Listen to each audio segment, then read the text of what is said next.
ક્યાંય પણ વ્યક્તિગત એમના પરિવારની બાબત આવે ત્યાં અમે ચોક્કસપણે પૂરી મજબૂતાઈથી ને પૂરી તાકાતથી અમિતભાઈ ના પરિવાર સાથે છીએ.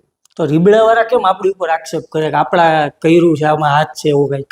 કોઈ પણ માણસને આક્ષેપ કરવાનો હક હોય છે, પણ કોઈ માણસ આક્ષેપ કરે તો એમની પણ એક જવાબદારી હોય છે કે ભાઈ એમને કરેલા આક્ષેપના પુરાવા પ્રમાણો રજૂ કરવા પડતા હોય છે. ભૂતકાળની અંદર પણ મેં મીડિયાના માધ્યમથી જણાવેલું હતું કે ભાઈ જેટલા પણ આક્ષેપ જયરાજસિંહ ઉપર ને મારી ઉપર કરવામાં આવેલા અનિરુદ્ધસિંહ દ્વારા, એ બાબતે કોઈ પણ જાતના પુરાવા એમને હજી સુધી રજૂ નથી કર્યા.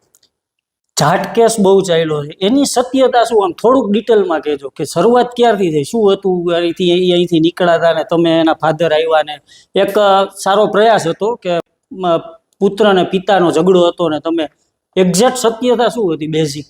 સ્વર્ગસ્થ રાજકુમાર જાટનો જે કિસ્સો હતો એ બાબતે લગભગ